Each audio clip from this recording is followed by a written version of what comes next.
back, I decided to have a party a few days before Halloween. My friend and I thought it would be a great idea to tell a scary story about a girl called Amy Warner to creep out others at the party. Bearing in mind every detail we made up, right down to her name, none of us, including my other friends, knew anybody by the name of Amy. So the night goes on, the story was a hit. It freaked everybody out and we had great fun.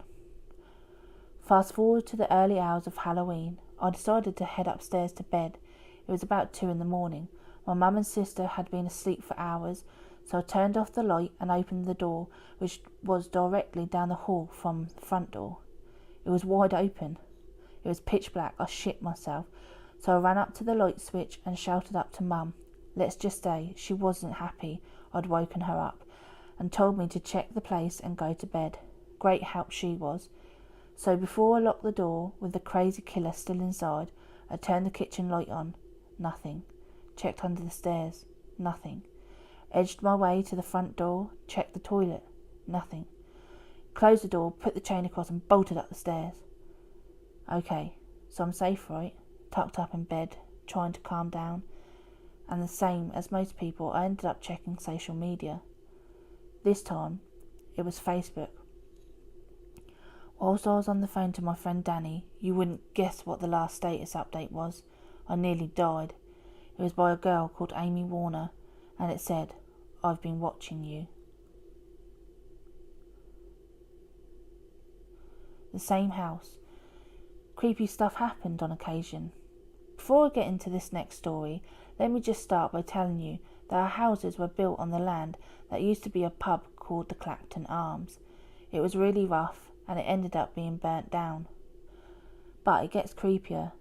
The land apparently used to be part of Wimmering Manor, which is one of the most haunted places to visit in Hampshire. It was featured on Most Haunted, and regular activity has been reported there over the years. You can actually book ghost hunts and everything. Anyway, going back some years ago, every Saturday my little sister would go to ballet classes and my mum and I would head into town for a few hours. We did the same that day. It was the middle of the summer and we locked up and headed out. Around lunchtime, my friend called me saying, "Why won't you come downstairs and answer the door? I can see you standing at your sister's window." I was like, "Wait, what? I'm not in. I'm with Mum in town." But she wouldn't believe me, and I thought she was messing me around. It took me a good 5 minutes to convince her that I wasn't pranking her. But who was the girl she said that looked like me standing in my sister's window, pulling back the curtain? In the end, I decided I'd head back, and then I could check it out and hang out with my friends. Still, my friend was pretty shocked to see me walk up to my house, as she thought I might be kidding about. I found nothing. We searched all the rooms downstairs, called out, then we both went upstairs to my sister's room. Her room had the boiler in it and was always hot, not to mention it was summer. But I opened the door and we both walked in.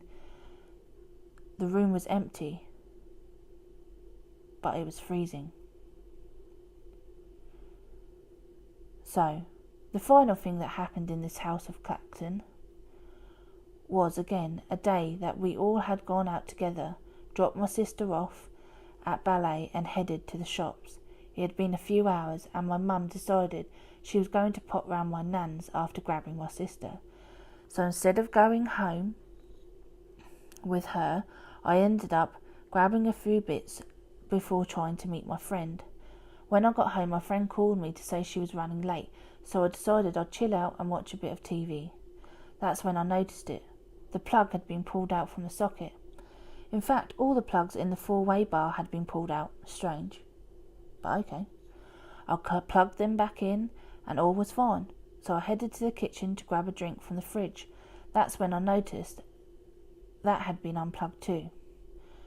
Not for long, as everything was still cold.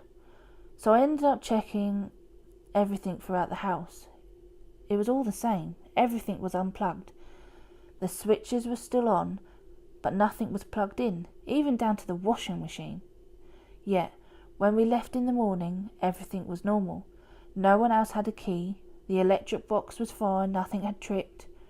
I just can't explain it. Let's just say I didn't stick around long before leaving to meet my friend after that. Okay guys, thank you for listening and tuning in. I just wanted to wish you all a happy Halloween. And if anyone's interested in finding out a bit more about Windring Manor, then I'll leave a link in the description box below. Just remember to be inspired, be positive, and be you. Till next time. Bye guys. Okay, that's not working.